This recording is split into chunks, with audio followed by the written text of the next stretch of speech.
Sialkot airport کے بین الاقوامی terminal کی افتتاحی تقریب سے خطاب کے دوران وزیر اعظم شاہد خاقان عباسی کا کہنا تھا کہ سیالکوٹ کی تاجر برادری نے ایئرپورٹ کے لیے فنڈز دیے۔ یہ پہلا گرین فیلڈ ایئرپورٹ ہے جو کامیاب ہوا۔ NHA علاقے کی ترقی کے لیے منصوبوں پر کام کر رہی ہے، جبکہ نندی پور کا منصوبہ 2006 میں شروع ہوا جسے ہم نے مکمل کیا۔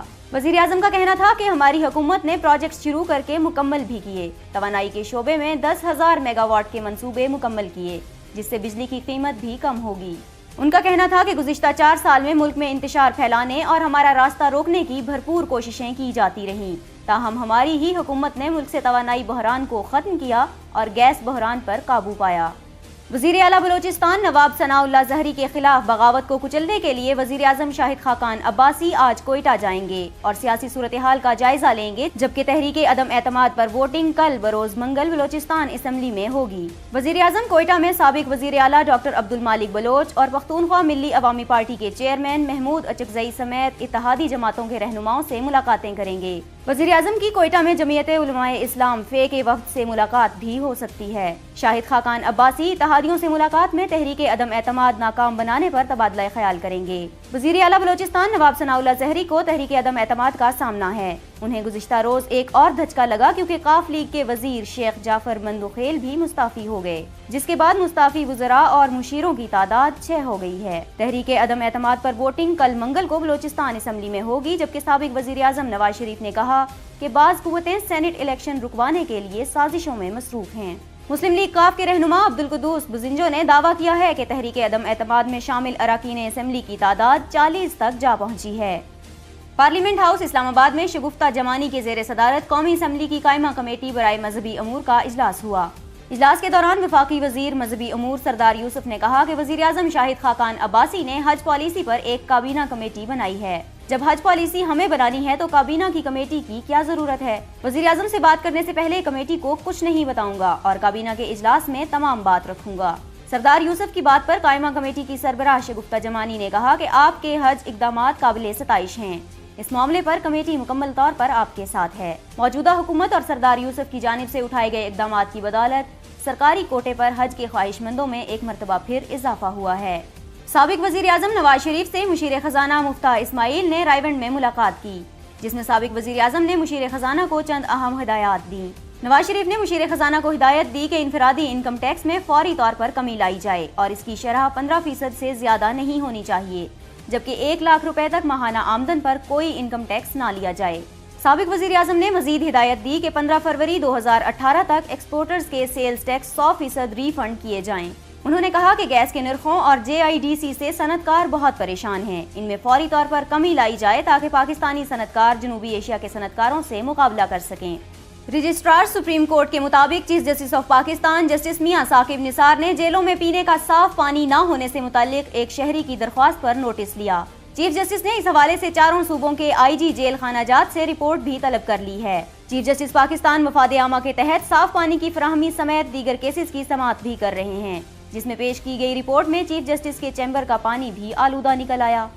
سانحہ ماڈل ٹاؤن کے حوالے سے عوامی تحریک کے زیر اہتمام APC میں اپوزیشن جماعتوں کی طرف سے وزیر اعلیٰ پنجاب شہباز شریف اور وزیر قانون رانا ثناء اللہ کو مستعفی ہونے کے لیے 7 جنوری کی ڈیڈ لائن ختم ہو گئی ہے۔ حکومتی شخصیات کی جانب سے اپوزیشن کی ڈیڈ لائن کا کوئی نوٹس نہ لیا گیا، جبکہ ڈیڈ لائن ختم ہونے پر کل جماعتی کانفرنس کی اسٹیئرنگ کمیٹی کا اجلاس آج دوپہر 3 بجے لاہور کے علاقے ماڈل ٹاؤن میں ہوا۔ اجلاس میں جہانگیر ترین، میاں منظور وٹو، شیخ رشید، لیاقت بلوچ، صاحبزادہ حامد رضا سمیت 18 جماعتوں کے رہنما شریک ہوئے۔ راجہ خرم کے وکیل نے عدالت کو بتایا کہ ہائی کورٹ نے طیبہ اور جج کے درمیان راضی نامہ مسترد کر دیا تھا اور اب تک 6 گواہان کے بیانات قلم بند ہو چکے ہیں۔ چیف جسٹس نے استفسار کیا کہ ایڈیشنل سیشن جج راجہ خرم OSD ہیں یا معطل ہیں، جس پر ان کا کہنا تھا کہ میرے موکل ضمانت پر ہیں۔ چیف جسٹس نے راجہ خرم کے وکیل کو مخاطب کرتے ہوئے کہا کہ ضمانتیں کیسے ہو سکتی ہیں، ہمیں سب پتہ ہے۔ جب والدین ناکام ہو جائیں تو عدالتیں والدین کا کردار ادا کرتی ہیں۔ انہوں نے کہا جب والدین پیسے لے لیں تو پھر عدالتیں والدین کا فریضہ سر انجام دیتی ہیں۔ انہوں نے رجسٹرار ہائی کورٹ سے طیبہ تشدد کیس میں ٹرائل میں تاخیر کی وجوہات طلب کرتے ہوئے استفسار کیا کہ 1 سال ہو چکا ٹرائل مکمل کیوں نہیں ہوا۔ انہوں نے کیس کے ٹرائل میں تاخیر کے معاملات پر سوال کرتے ہوئے ایڈوکیٹ جنرل پنجاب کو نوٹس جاری کر دیا۔